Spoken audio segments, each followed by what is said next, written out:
Do you have £23,500 burning a hole in your pocket and you are desperate for some modes of transport? How about with that £23,500 you buy a brand new Dacia Sandero, and on top of that, to go with it, you buy a brand new Honda Transalp. That's £23,500. What if you're a through and through motorcycle enthusiast and all you care about is buying motorcycles? Well, then why not buy the 1050 Suzuki v-strom, and for the Sunday blasts, when you fancy just going to the pub and showing off, Triumph Bonneville T100. And on top of that, you will still have £400 left over, maybe for a small holiday, maybe for some tax, insurance and fuel. Or what if you want an all-in-one, a comprehensive do-it-all, for the exact same price as option 1 and option 2 that I've just mentioned? You could have this for £23,500.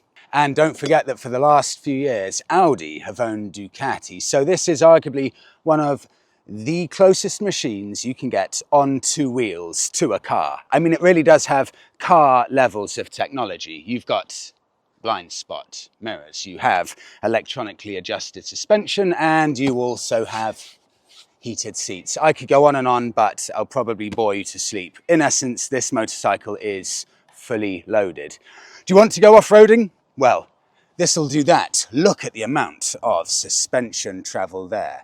Do you want to go grand touring? Well, of course you can do that because you've got two very comfortable seats with individually adjusted heat on both. You've got a lift-up screen, and you've got everything to hand that you would need, including two colossal panniers. And finally, do you want a sports bike? Oh, well, I promise you've got it. It's a Ducati with 170 horsepower. Need I say more? So my question is this: can this really be the comprehensive, one bike only, do-it-all machine? Because at £23,500, it really needs to be. The specs: £23,590. But that is not for all of this bike. If you want everything you see here, so the heated seats, the panniers, the carbon mudguard, it's a little bit more than that. It's £27,000. I'll let that soak in. 1158cc engine, V4 producing 170 horsepower, and it's 238 kilos, but that's without fuel. Put fuel in it, put on the panniers, everything else, you are way over 260 kilos. Size-wise, I'm 6'1", and believe me, I would not want this bike to be any bigger. I'll try and give you an example of just how big this bike is.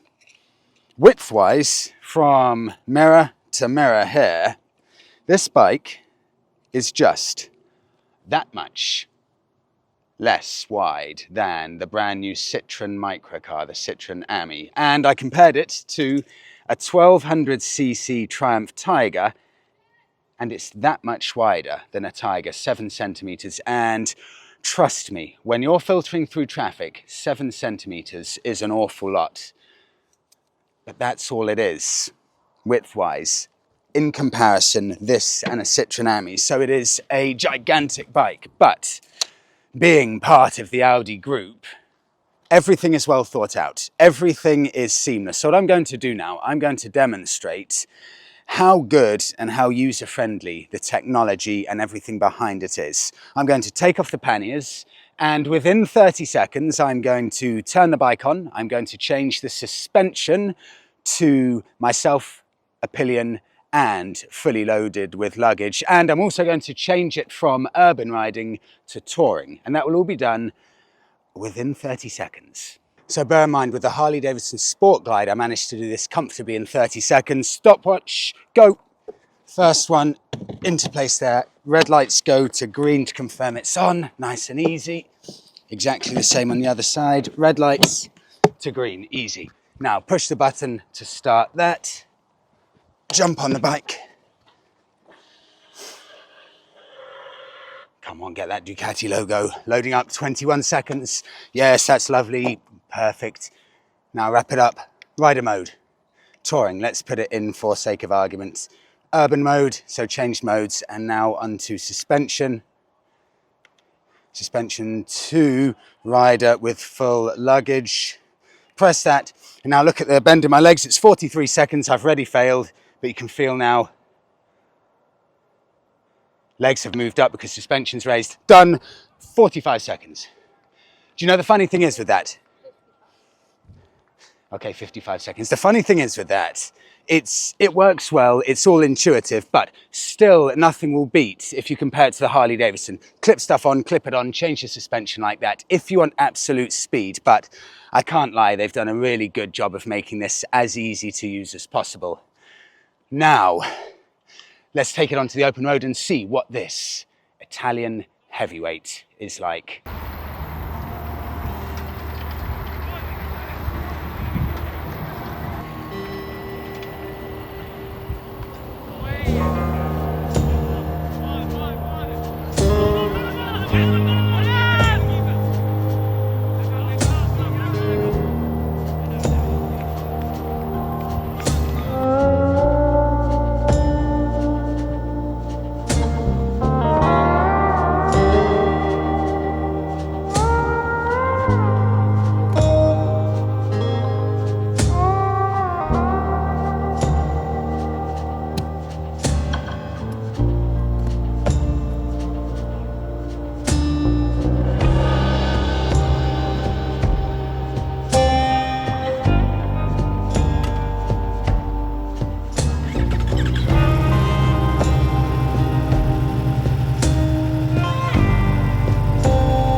To say this is like the Ferrari of the motorcycling world is, I think, to do it a bit of a disservice, because Ferraris can't off-road and they're not ruggedly built, and Ferraris aren't within the realms of reasonable with regards to service cost. This is all of those things. Ever since Audi took over from Ducati, I've been inundated with Multistrada owners saying they're incredibly reliable and just about reasonably priced. The only point that any Ducati owner can give as to a negative for Multistrada owner is the dreaded Desmo service, but this is different.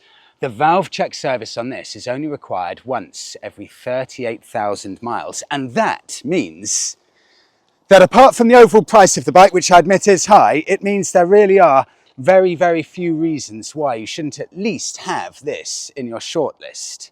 It's everything, at least when you're on the move, above 40 miles an hour, that you would dream of. The handling is sublime, the brake's brilliant, the quick shifter up and down is completely seamless.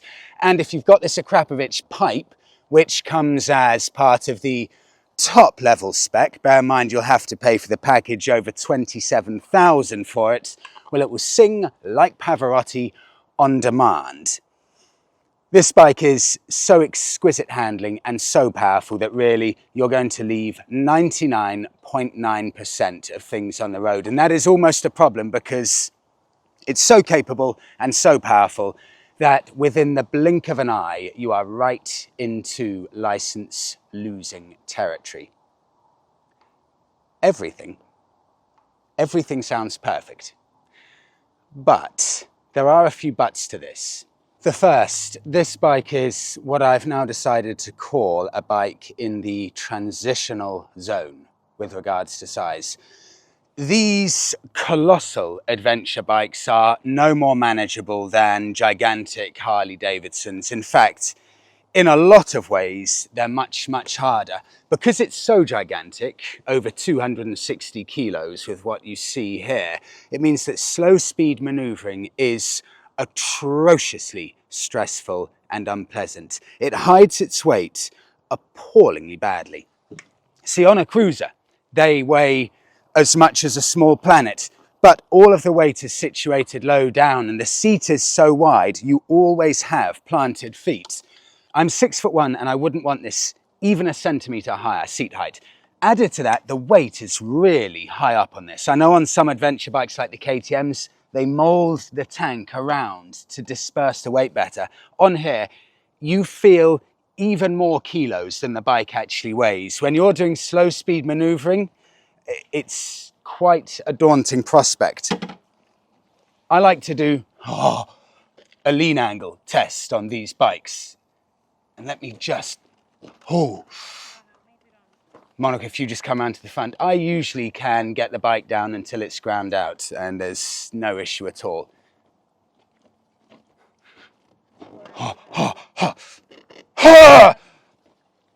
So bear in mind, this is, in theory, the more off-road biased one. This is ridiculous. Hold on a sec. Let's just say this is the off-road biased rally version. If I'm off-roading and I drop this, no, can't do it, no more.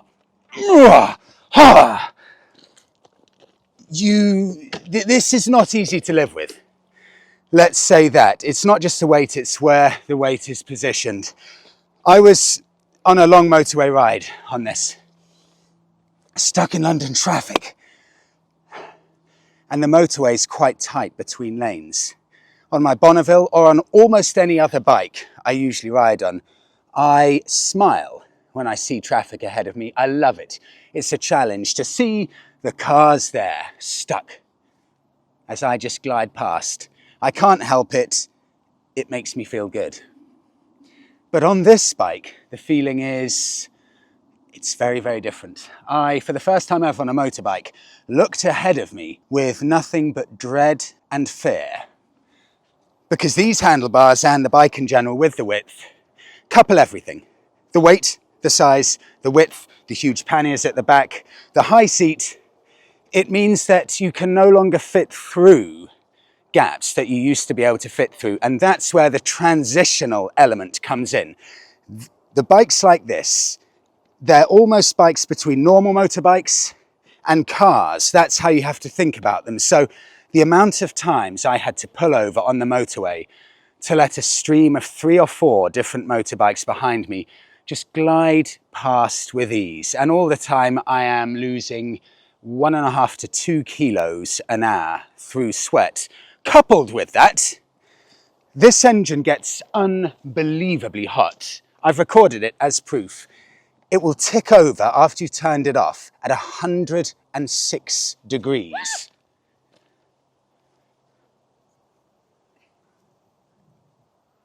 I'm so sorry about this. This is meant to be a professional publication. Monica's just been stung by a bee, but she's carrying on. More important things, Monica, the filming. So you've got 106 degree heat here, burning you up. You've got the fact that you can no longer filter through traffic like a normal motorcycle rider, so you get no wind chill at all. You've got the excellent wind protection, meaning you really have no air at all. Because the bike is so gigantic, Ducati have had to sculpt their seat and chop off the edges of each end of the seat, the left and the right section, as you can see here. So the seat's sculpted inwards, and that is purely so, if I get you to pan back, I actually will be able, as a 6'1" person, to get my legs on the ground, because if it was a wider seat, I wouldn't be able to put my feet on the ground, and that means Ducati would only be able to sell their motorbikes to people 6'3" or over. What that means, though, is that the seat is no longer in its optimal shape for comfort. So after 45 minutes, I promise you, the inside of my thighs are really painful because my backside isn't getting the support that I really need for all-day comfort. It's not an all-day comfort seat, and that means I need this. The problem is when I put this on, oh my God, I can barely put my feet on the ground, and I don't want to spend £27,000 on a motorbike where I have to sellotape a cushion to the seat to give me that all-day comfort. And finally, and I've only tested this out softly, so I'm about to hopefully prove a point here. Off-roading. This is the rally version with the higher suspension and the enduro setting, but can a 260 kilo bike really actually genuinely, I mean genuinely, be fun off-road? This is a place I like to take bikes to test out off-road. I've taken my Bonneville here, I've taken a Mutt here, I've taken the Royal Enfield Himalayan and a few other things. Street Scrambler, which I got stuck on. I want to go and see, just with a little ride up and down a little track here, what the Ducati Scrambler is like. With all of those electronics, with all of that ability, will it just munch up the dirt tracks with ease?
Yeah, as I thought, it's far, far too big, heavy and cumbersome to even consider doing anything like off-roading. Forget about any off-road modes, forget about high suspension travel. No one other than maybe 6 Paris-Dakar rally racers in the world would ever consider putting this anywhere near an off-road track. For one, it's, yes, far too big, far too heavy. There's no crash protection. You're not going to damage a £27,000 bike off-roading it. No one who ever buys this bike will do anything other than gravel so tame that my Bonneville could do it in its sleep.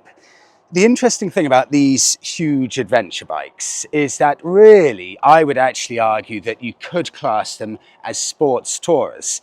It's a sports bike made for huge distances. When you get to this size of bike, they are nothing remotely resembling anything that really can do anything off-roading at all. I can think of, probably off the top of my head, 100 bikes better at this for off-roading. It just is not the right tool for the job. Get this above 40 miles an hour on tarmac, magic. Below 40 miles an hour, it's tough.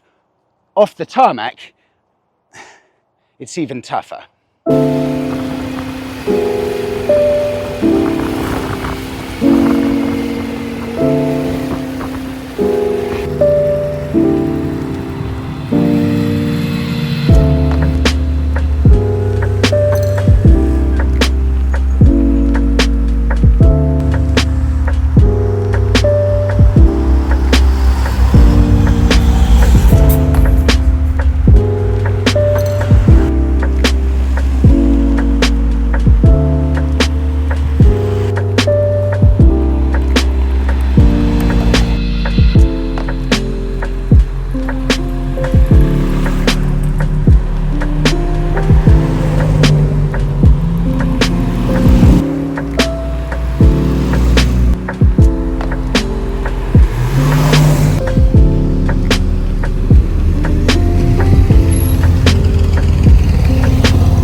car show going on here today in Ainsford. If there isn't, every single owner of a house here has a classic vehicle tucked away, because at least 40% of all vehicles are stunning classics. The competition. I'm going to start with a bike that I know isn't a direct competitor, but I find it really interesting to compare the two. Honda Transalp 750. The reason I want to compare the two is because the Transalp, in my eyes, is an infinitely better bike off-roading. I took the Transalp off-roading, I was able to push it to the limit, I was able to enjoy it, I was able to manhandle it and really feel it on the edge of traction. But back there on the Multistrada, there was a road, an off-road section of track, I should say, and I got to it and I just looked and thought, no, I can't do it. There are points where you're just not able to do the enjoyable things you can do on the Multistrada that you can on a smaller bike, like the Transalp. And that does translate into everyday rideability and livability with the Transalp. The Transalp is an infinitely easier bike to live with on a daily basis, from commuting in traffic, from parking on the side of the road. I just wasn't quite sure if I could fit the Multistrada in this bit of pavement here, whereas I would have done it on the Transalp. So from a livability point of view, the Transalp's better, but there's no denying the Multistrada is an infinitely more impressive, more exotic feeling bike. Everything about it, especially when you get over 50 miles an hour, it's just absolutely sublime. Let's move on now to Harley-Davidson Pan America. This is a bike that, in my eyes, doesn't quite get the credit it deserves. It's £16,000, 1250cc V-twin engine, and it's got 150 horsepower. So it loses out on 20 horsepower to the Multistrada, and it is £7,500 cheaper. Once you get to this level of performance from an adventure bike, up to 150 horsepower, no normal human can tell the difference between a 150 horsepower bike and a 170 horsepower bike. The Harley-Davidson also has the lowering suspension when you get to traffic lights to make it easier to put your feet down. I personally found, again, the Harley-Davidson easier to live with, and such an accomplished bike that you really do need no more than that. I find putting the two side by side in my mind, the Pan America and the Multistrada, I find it pretty close, and the price isn't close. Yes, the quality of fit and finish on the Multistrada, it is better, but do you need that extra level of fit and finish and those extra electronics that the Ducati Multistrada offers over the Pan America? Do they give you significantly more enjoyment and ability on the bike? That's the question. The comfort on the Pan America with the seats probably means I would have to take that over the Multistrada.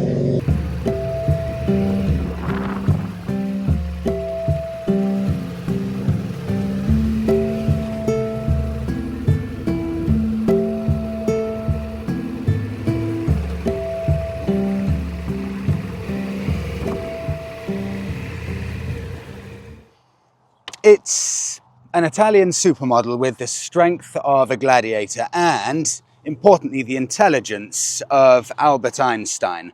But I'm not so sure if the tangible benefits from all of that technology work out into a real enhanced rider experience. What I see this bike as, and adventure bikes in general, is the new version of sports bikes. No one buys sports bikes anymore, but they used to be the pinnacle for all of the manufacturers to show off what they could do. Look at us, we can make a 150 horsepower sports bike. Maybe they weren't the biggest sellers, but they were the bikes that grabbed the most attention from a marketing point of view. And now no one buys sports bikes. It's up to the adventure bikes to show off all of that technology, all of that horsepower, all of the ability, all of their technological and mechanical expertise into one bike. It's a 170 horsepower bike that can go off-roading, that can cross continents. And that's all incredibly impressive.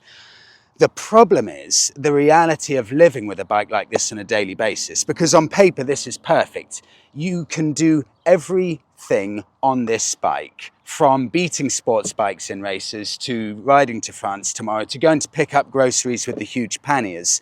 It just doesn't quite work like that in real life because it's such a gigantic beast. Living with it on a day-to-day basis is not that easy. So it's a phenomenal bike, but unfortunately, it's highly compromised in a number of areas.